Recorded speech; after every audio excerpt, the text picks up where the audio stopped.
de nuestro santo y buen Dios, vamos a ir a Juan, capítulo 21, Juan, capítulo 21, desde el verso 1 hasta el verso 14, Juan, capítulo 21, desde el verso 1 hasta el verso 14, la palabra de Dios dice: después de esto, Jesús se manifestó otra vez a sus discípulos junto al mar de Tiberias, y se manifestó de esta manera.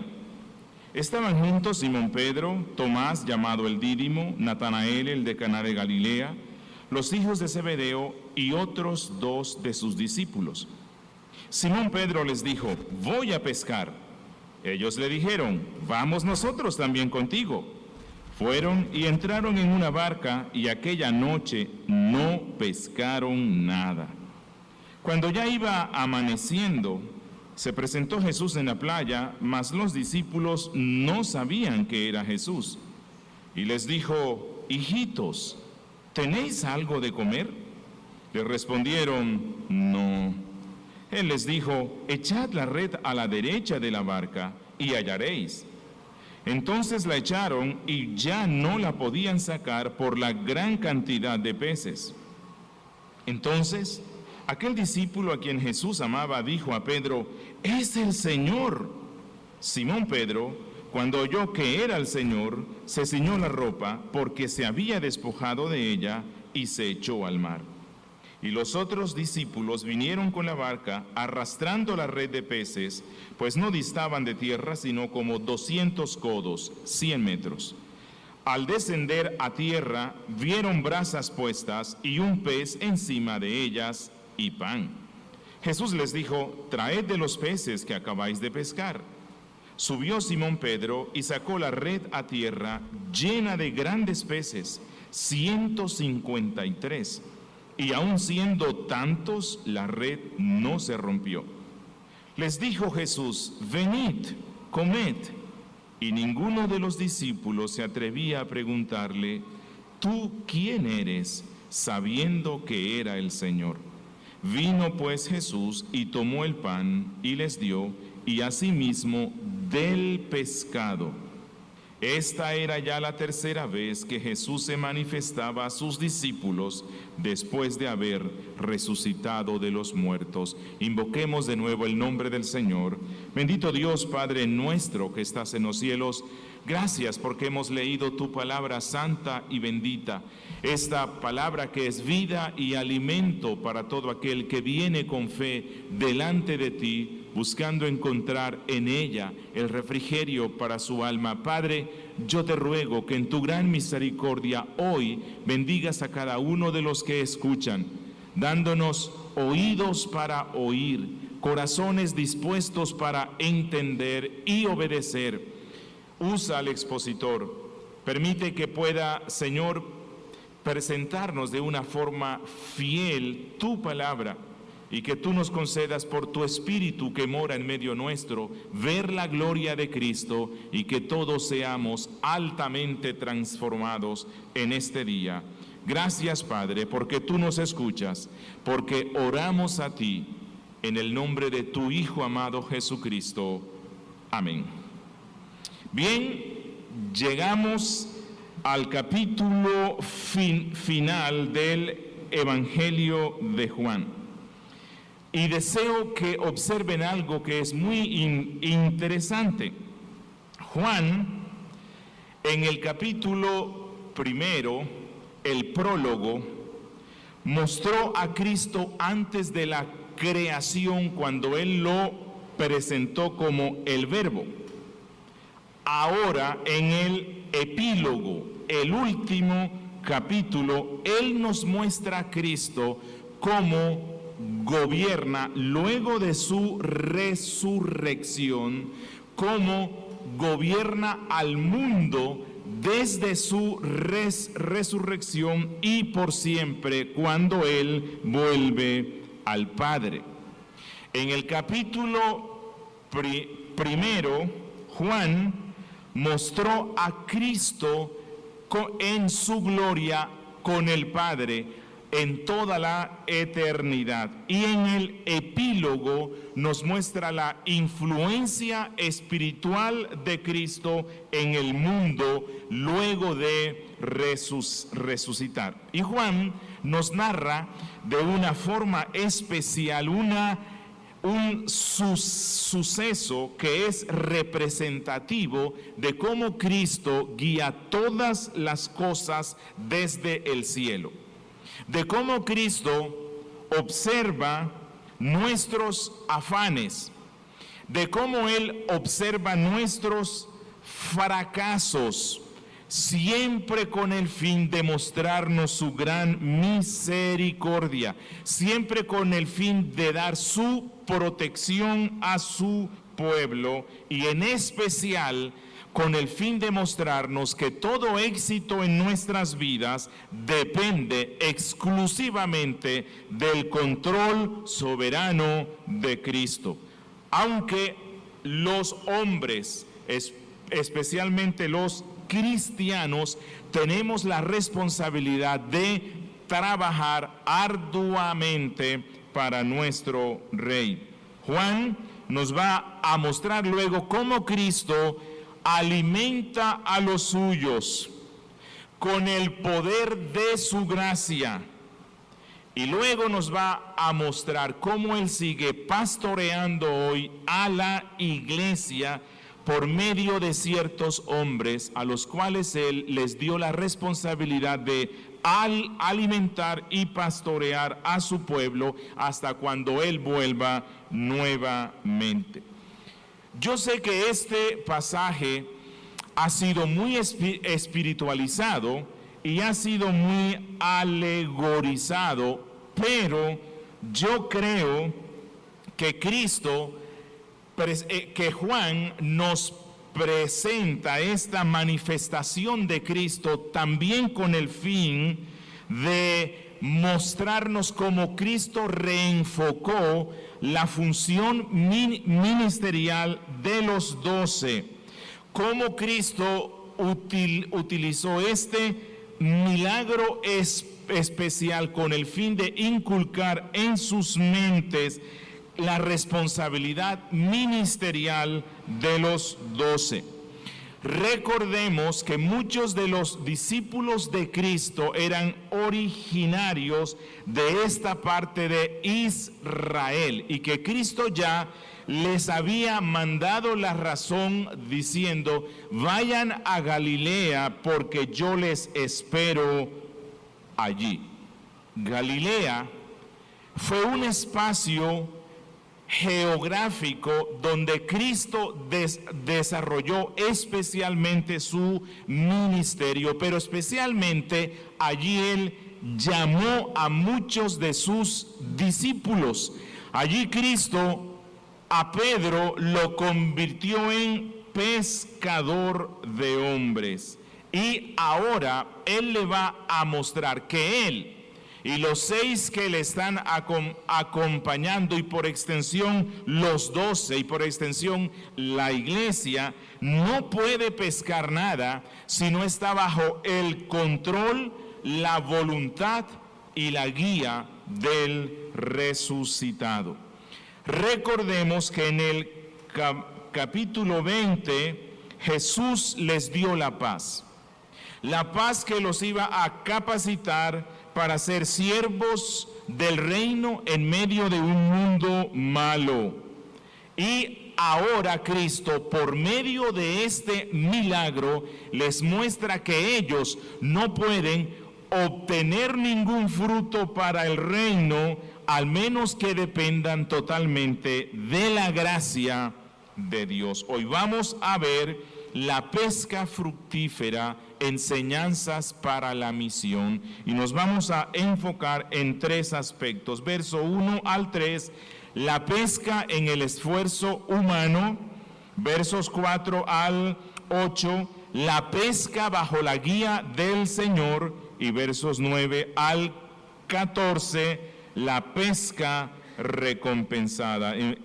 Empecemos con los versos 1 al 3, la pesca en el esfuerzo humano. Dice en el versículo 1: Después de esto, Jesús se manifestó otra vez a sus discípulos junto al mar de Tiberias y se manifestó de esta manera. Cuando Juan dice después de esto, se refiere a las dos manifestaciones especiales de Cristo en los dos domingos en los cuales Él se manifestó a los 12, cuando Él expresó de una forma especial su gloria, demostrando su amor por este puñado de discípulos al mostrarse repentinamente y confirmarles por medio de muchos testigos que Él resucitó de entre los muertos.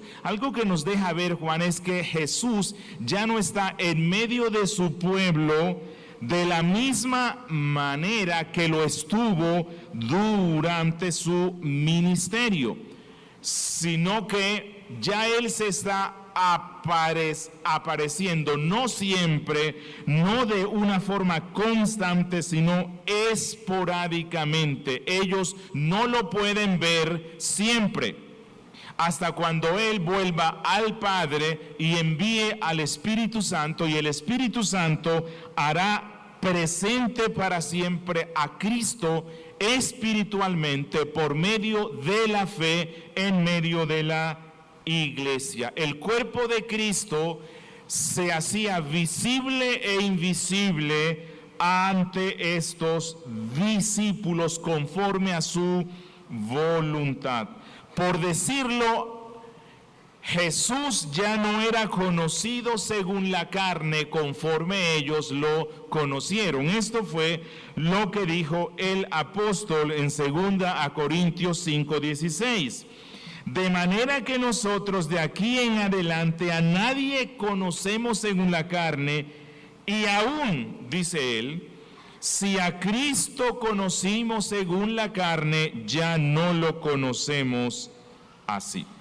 Juan nos dice que esta aparición de Cristo se nos da en el mar de Galilea, conocido como mar de Tiberias, nombre romano, o lago de Genezaret, que significa textualmente jardín de las riquezas, a causa de la fertilidad de esas tierras. Aunque en la Biblia se le llama mar, realmente es un lago de agua dulce, tan grande que se compara con un mar. Verso 2. Estaban juntos Simón Pedro, Tomás Dídimo, que ya hemos visto que significa ¿qué? Gemelo, Natanael, el de Caná de Galilea, los hijos de Zebedeo y otros dos de sus discípulos, es decir, 7. Estos 7 se encuentran ya listos en Galilea esperando la aparición de Cristo. Todos estos discípulos que se mencionan aquí se conocían muy bien. Ellos fueron llamados por Cristo cuando pescaban. Pedro, Natanael, Juan y Jacobo, ellos ya se conocían bien y se conocieron en el mar de Galilea. Se nos dicen que hay otros dos, posiblemente Andrés y Felipe.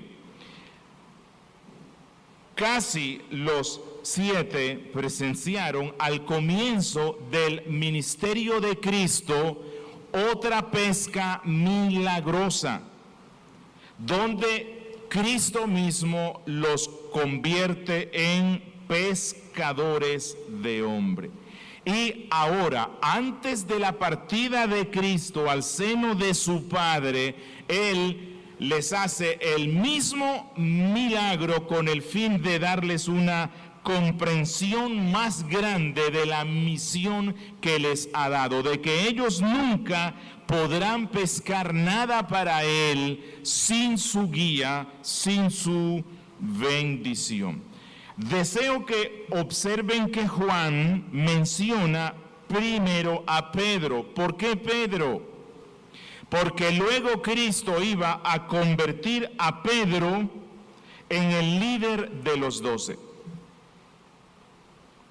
Aunque Roma utiliza esto para afirmar la primacía de Pedro y decir que él fue el Papa, aunque no estamos de acuerdo con esa conclusión, la Biblia sí nos muestra que Jesús mismo constituyó a Pedro en el principal de los 12. Pero ¿qué había hecho Pedro con Cristo unos días antes? Lo había negado. Había apostatado temporalmente de Cristo. Y aquí vemos cómo la gracia de nuestro Dios actúa en el alma de aquellos que Dios mismo selecciona para que le sirvan especialmente. Y Juan nos presenta al lado de Pedro a Tomás. ¿Qué había hecho Tomás unos días antes? Había manifestado su incredulidad delante de Cristo, había cuestionado la resurrección de Cristo. Pedro lo niega, Tomás lo cuestiona, pero ambos son puestos juntos por la gracia de Dios para que ellos guíen a su pueblo. Y aquí vemos nuevamente la gracia de nuestro Dios. Así que hay esperanza para cada uno de los que estamos aquí. Versículo 3. Simón Pedro les dijo: voy a pescar. Ellos le dijeron: vamos nosotros también contigo. Fueron y entraron en una barca y aquella noche no pescaron nada. Aquí Juan nos comprueba el liderazgo de Pedro. Pedro toma la iniciativa y el resto le sigue. Y Juan nos resalta que Pedro es un hombre de acción. Tal vez es un hombre que no piensa mucho antes, pero es un hombre de acción. Pero Juan es el hombre de comprensión.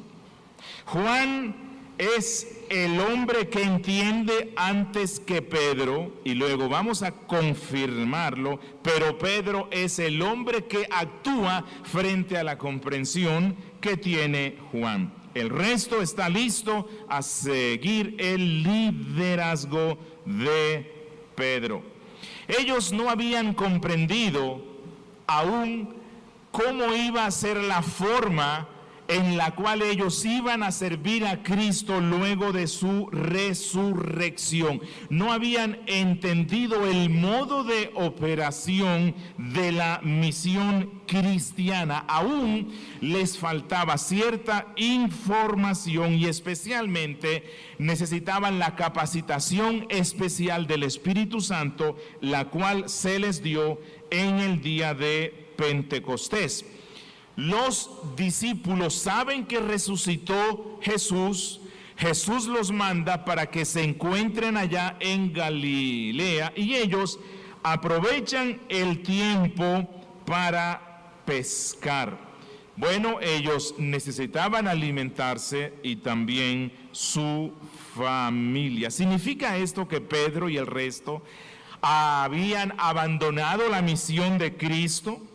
No absolutamente, pero ellos estaban en espera de las instrucciones de Cristo. Y ellos, nos dice Juan, que escogen el mejor tiempo para pescar en la noche, especialmente en la madrugada. Y siendo que ellos conocían bien ese lago tan grande, suponemos que buscaron el sitio idóneo donde iban a encontrar una gran pesca. Pero la providencia había diseñado todo de tal manera que a pesar de que ellos conocían bien ese mar y el momento oportuno, no pescaron nada. Porque Cristo deseaba mostrarles que Él continuaba siendo el mismo misericordioso, el mismo poderoso, y especialmente que ellos tenían una misión mucho más grande que cumplir en beneficio del mundo. Y esto nos lleva a nuestro punto 2, versos 4 al 8, la pesca bajo la guía del Señor. Dice en el verso 4, cuando ya iba amaneciendo, se presentó Jesús en la playa, mas los discípulos no sabían que era Jesús. Los discípulos están frustrados, sus técnicas, su conocimiento, su experiencia no les sirvió de nada. Habían perdido toda una noche, no pescan nada, y cuando ya van aproximándose a la playa, a la distancia, en medio de los rayos del tenue sol, ellos contemplan la silueta de un hombre. Es Cristo, pero no logran reconocerlo. No sé si no logran reconocerlo a causa de algún residuo de incredulidad o posiblemente por la bruma que cubría el mar. Verso 5. Y les dijo: hijitos, ¿tenéis algo de comer? Recuerde que están a una distancia de 100 metros. Le respondieron: no. Jesús, con amor tierno, el Señor de la gloria, el resucitado, se dirige a los 7 con el fin de darles una lección que no olvidarán nunca, que la red debían lanzarla en otro sitio. No solamente que no era en ese mar, sino que la red debían lanzarla en el mar de este mundo, que la misión que les dio Él no es pescar peces, que la misión que le dio Él es pescar hombres, que Él mismo pone en el camino de la iglesia para que los pesquen y los traigan al reino. Esa es la razón por la cual Cristo les dice: ¿cierto que no tienen nada para desayunar? ¿Cierto que no han pescado nada? A lo cual ellos respondieron: no. Jesús tenía plena certeza de que ellos no habían pescado nada, porque Cristo es el dueño de los peces. Cristo le había ordenado a los peces que se fueran del sitio de esa red, con el fin de mostrarles que Jesús tenía la capacidad, a pesar del fracaso de los 7, de suplir para la necesidad de ellos. Y es que esta es la senda de Cristo para con su pueblo.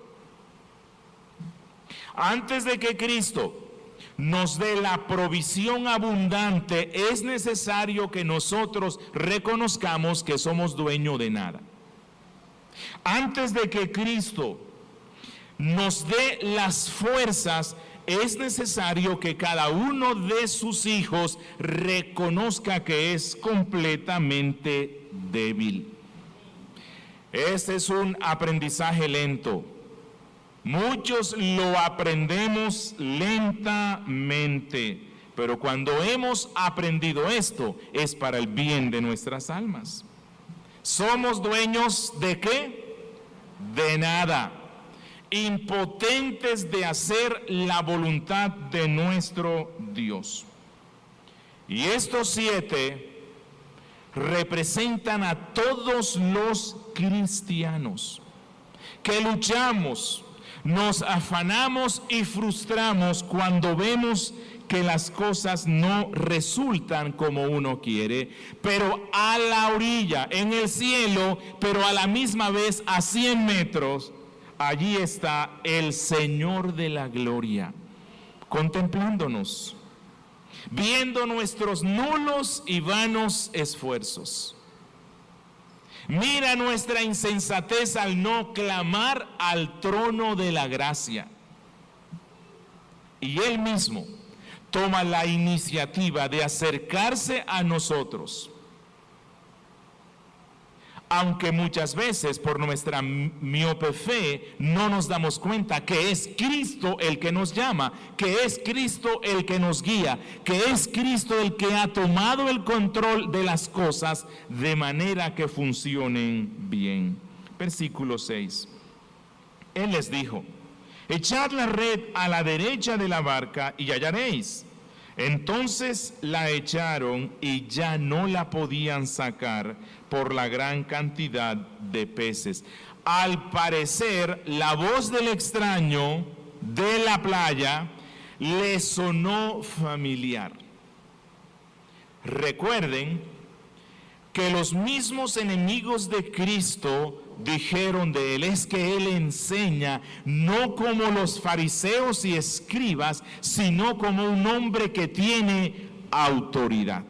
Y ellos escuchan esa voz de autoridad familiar, aunque todavía no saben quién es, quien desde la orilla les dice: echen la red a la derecha.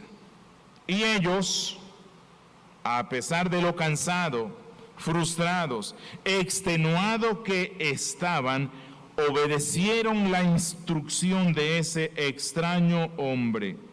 Tal vez como un último intento, como hemos pasado toda la noche, no hemos pescado nada, ¿qué más da una solita vez? A lo mejor ese extraño tiene la razón. Y el resultado de esa fe en la voz de ese extraño que hablaba con autoridad fue altamente gratificante. Juan, quien estuvo presente, nos dice que pescaron tantos peces que no pudieron en el agua arrastrar la red. Bueno, algo sobrenatural estaba pasando aquí. El extraño, su voz, su orden y el mismo acto de obedecerlo. Estos eran pescadores experimentados. Estos no eran aprendices, eran hombres que nacieron en Galilea, a la orilla de ese mar, acostumbrados a pescar. Y que un extraño venga y les diga: lancen la red donde ya ellos la habían lanzado muchas veces, y que ellos obedezcan a un hombre que está en tierra seca cuando ellos son los que están dentro del mar. Eso es algo sobrenatural. La gracia de Dios ya estaba actuando en ellos, mostrándonos que así es nuestra obediencia. Todo acto de obediencia que el cristiano tiene a la palabra de Dios es por la mera gracia de nuestro Rey. Y Juan nos dice que ellos vieron la recompensa. ¿La recompensa a qué? La recompensa que se le da a los que guardan los mandatos de nuestro Dios. La recompensa de la cual nos habla el Salmo 19, versículo 11. En guardarlos hay grande galardón. Realmente fue un milagro. No que en esta ocasión Cristo creara nuevos peces, sino que Cristo le dio la orden a un banco de peces para que se dejaran pescar en el sitio donde Él le ordena que lancen la red. Un banco de peces dispuestos a ser capturados. Y Cristo deseaba mostrarles una vez más: ustedes no pueden obtener nada bueno ni nada para mi reino, por mucho que se afanen, a menos que yo mismo sea quien mande a los peces a que se dejen pescar.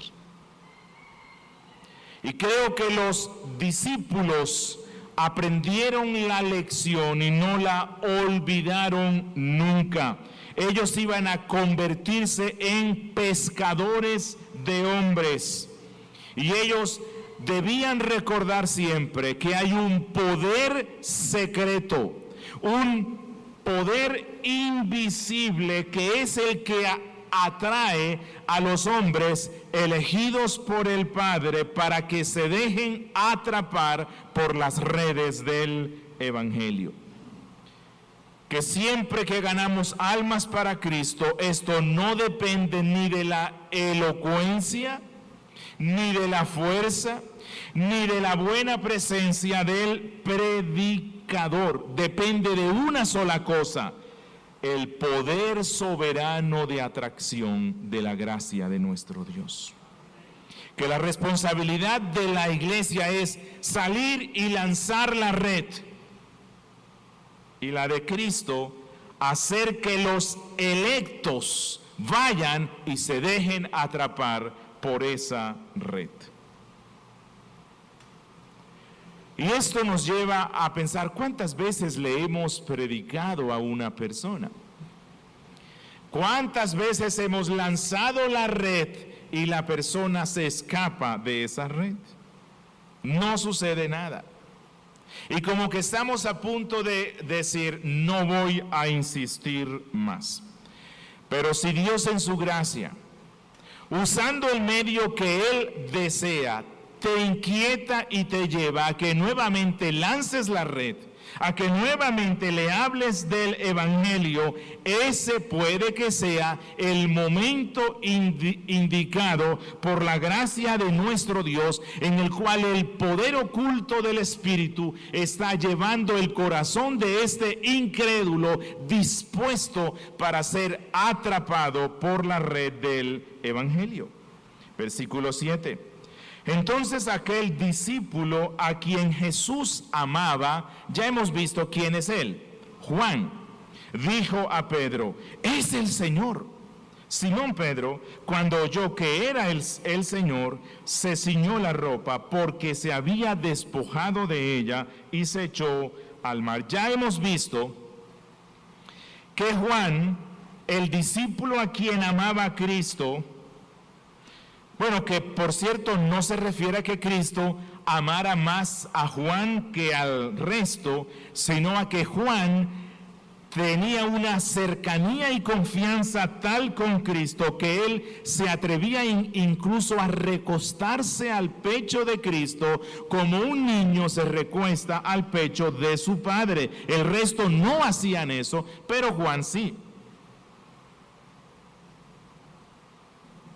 Y aquí vemos nuevamente que Juan es el que primero entiende las cosas, pero que Pedro luego es el que primero actúa antes que el mismo Juan. Recordemos cuando Pedro y Juan fueron al sepulcro. La Biblia nos dice que Juan se quedó meditando al ver los lienzos, al ver el sudario, al ver que todo estaba tan bien puesto. Juan había empezado a creer que Cristo resucitó. Y lo mismo pasa aquí. Juan empieza a relacionar al extraño, su voz, el mandato.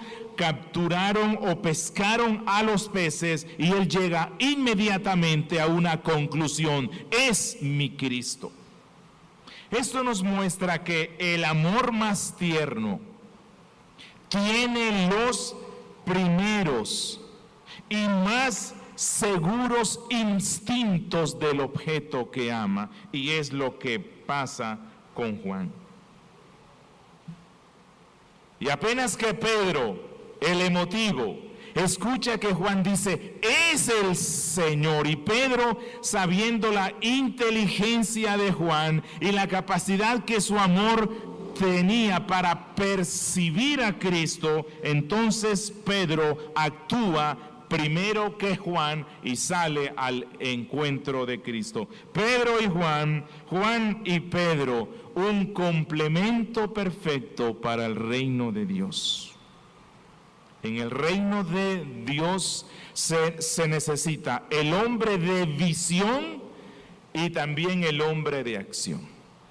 Y casi siempre el hombre de visión actúa un poquito más lento que el hombre de acción. Bendito sea Cristo por los Pedros que Él nos da. Y Juan nos dice que Pedro actúa inmediatamente, se ciñe la chaqueta e inmediatamente salta al agua. Están a 100 metros de la playa, ¿no? Y Pedro sale a encontrar también al objeto de su amor. Juan lo percibe con la vista y con la razón.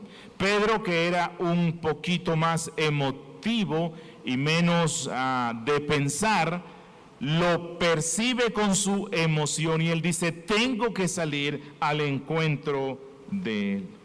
Versículo 8.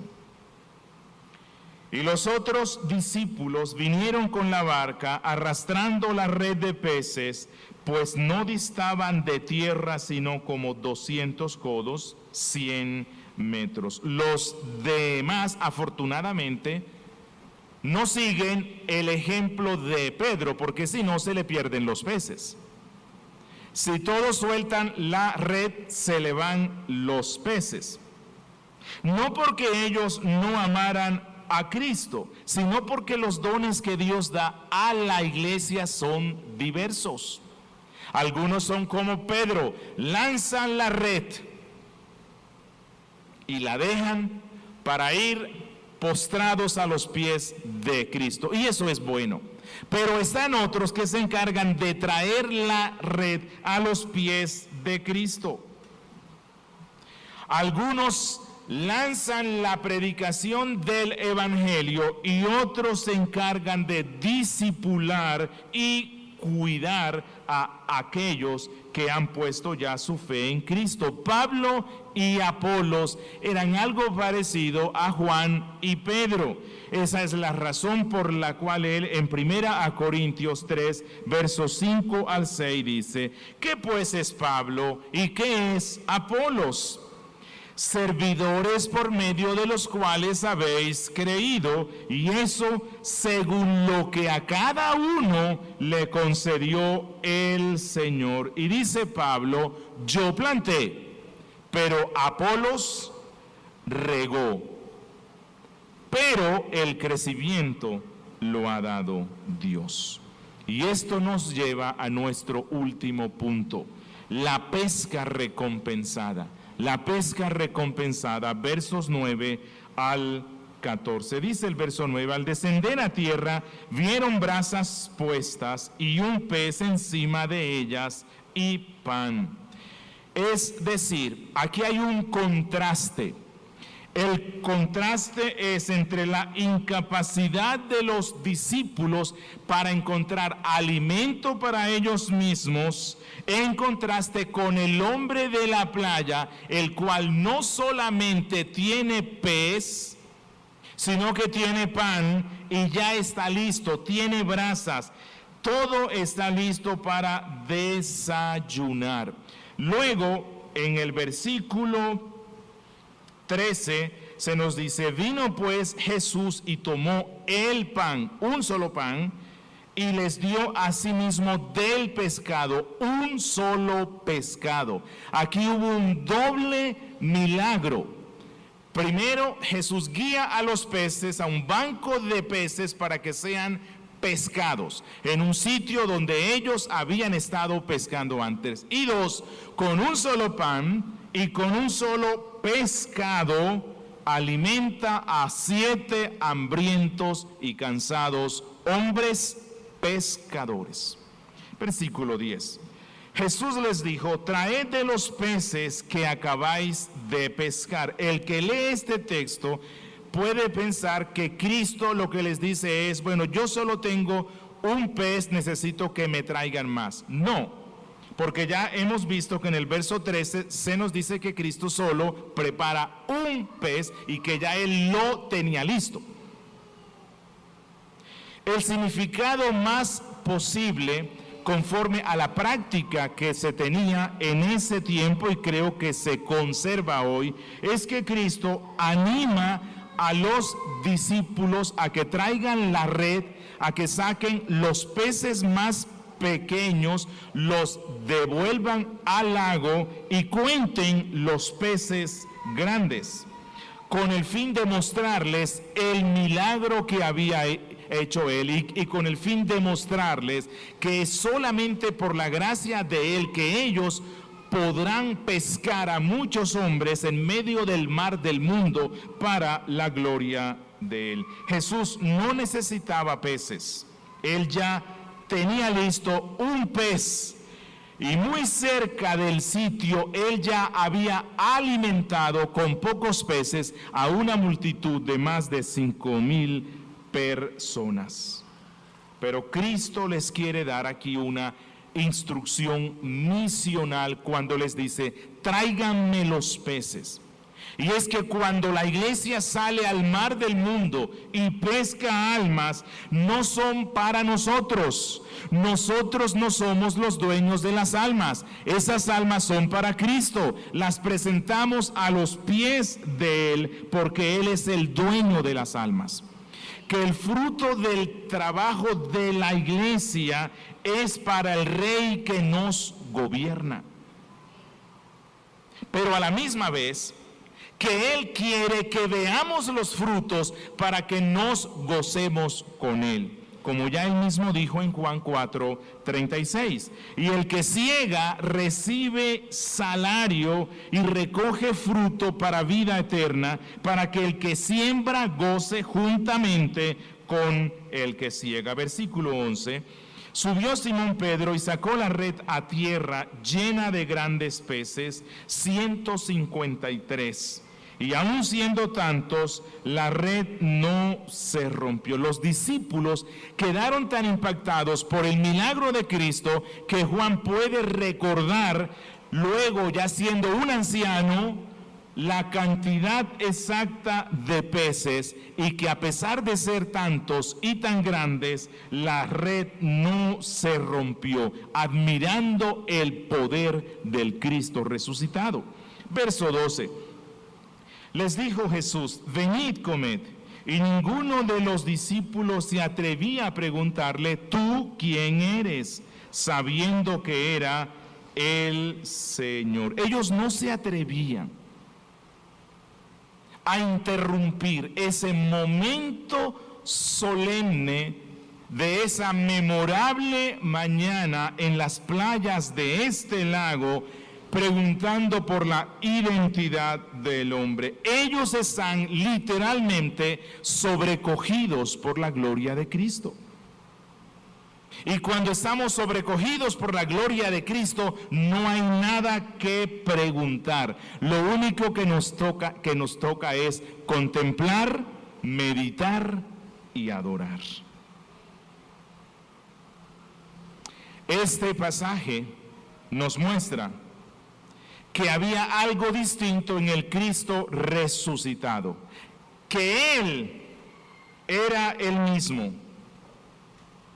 pero no el mismo, que era el mismo Cristo, pero no el mismo, que había tanto en su apariencia externa que no había duda de que era Jesús, pero que había algo nuevo y glorioso en Él, lo cual conducía no a la duda, sino a la reverencia, donde no había tiempo para preguntas.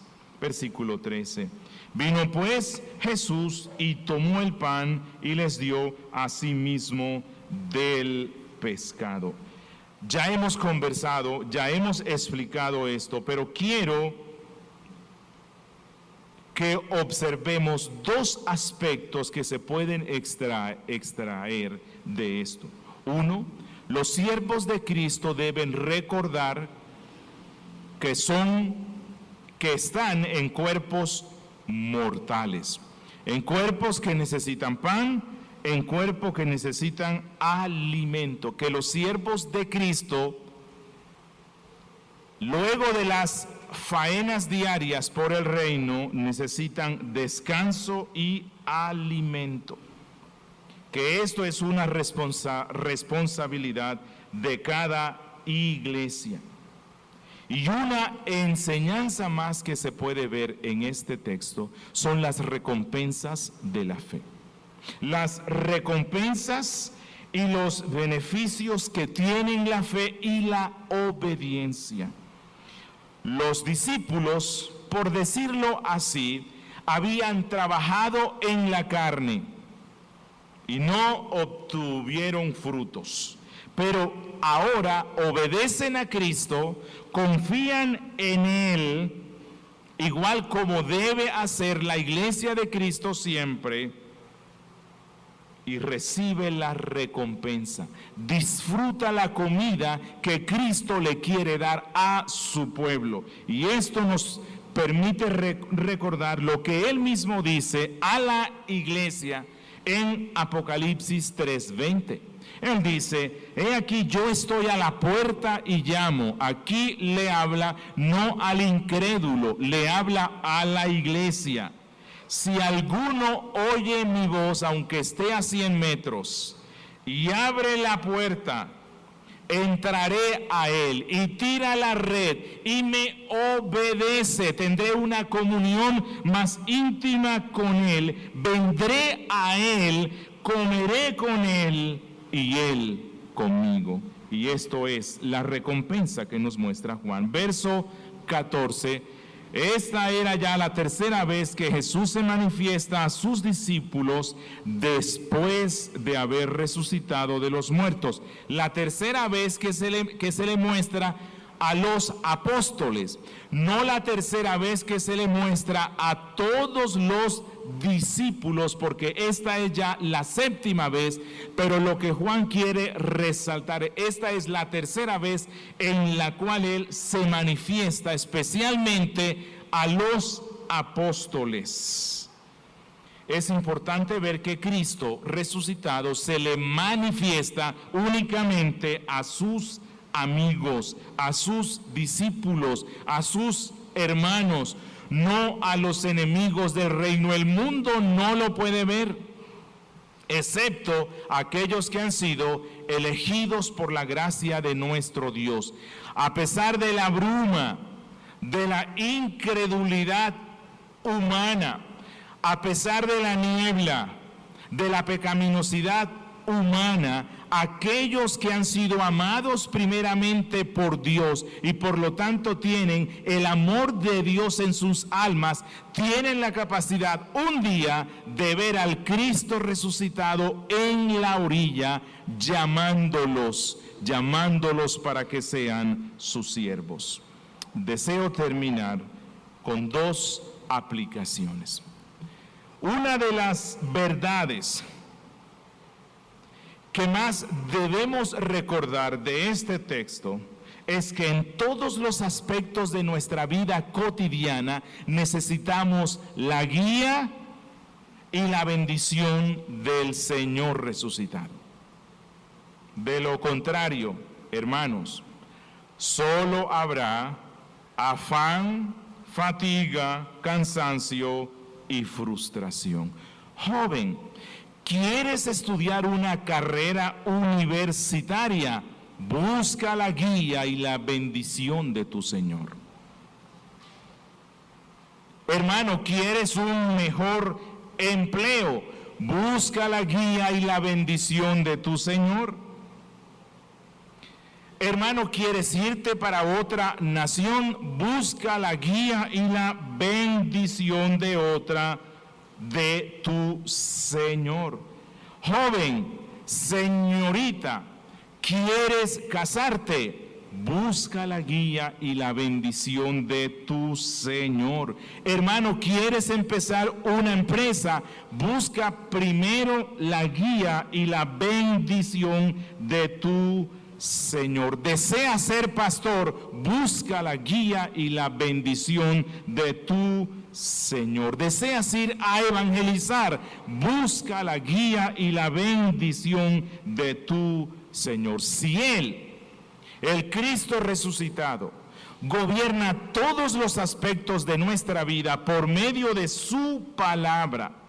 Y nos sujetamos a ella por medio de la oración, aunque no veamos los frutos abundantes que deseamos, tendremos paz. La paz de Cristo y la confianza que nos da el saber que Cristo desde el cielo, desde la playa, desde la orilla, dirige nuestras vidas para su gloria y que un día tendremos la recompensa eterna.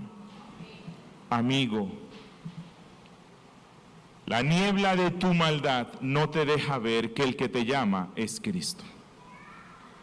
La niebla de tu incredulidad no te deja ver que el que está en el cielo gobernando todos los asuntos de nuestra vida es Cristo. Y no lo puedes ver porque no lo amas. Usted puede buscar a su esposa en medio de una multitud de personas y siendo que usted la ama y la conoce, usted la va a distinguir. Tú no puedes distinguir a Cristo porque no lo amas. Y la Biblia nos dice que nosotros le amamos porque Él nos amó primero. Amigo, yo te ruego que vengas hoy a Cristo y le pidas a Dios que en su gran misericordia ponga en tu alma amor hacia Cristo y podrás verlo. Y cuando lo veas, caerás postrado delante de sus pies y no tendrás dudas, no tendrás preguntas de ninguna clase. Hoy día te estás preguntando muchas cosas, que cómo sabemos que la Biblia fue inspirada por Dios, que cómo sabemos que Cristo resucitó, que cómo sabemos que hay un cielo, cómo sabemos que hay un infierno. Una vez que tú puedas ver a Cristo y venir a Él, no tendrás preguntas, sino solo contemplación, admiración y adoración. Demos gracias al Señor. Bendito Dios, Padre nuestro que estás en los cielos, te damos gracias una vez más por este evangelio, por el evangelio de Juan. Gracias, Espíritu de Dios, porque tú nos dejaste este escrito, el cual es un testimonio fehaciente del amor de Cristo, de la divinidad de Cristo, de la resurrección de Cristo. Permítenos, Dios, que al recordar estas verdades, nuestra alma sea henchida de profundo amor hacia Cristo y que en todo podamos contemplar su mano guiándonos.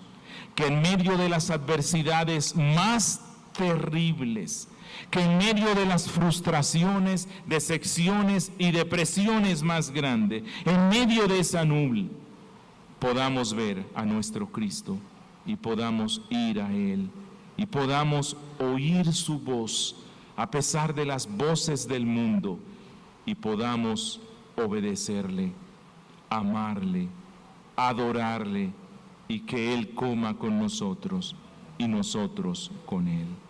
En Cristo Jesús. Amén.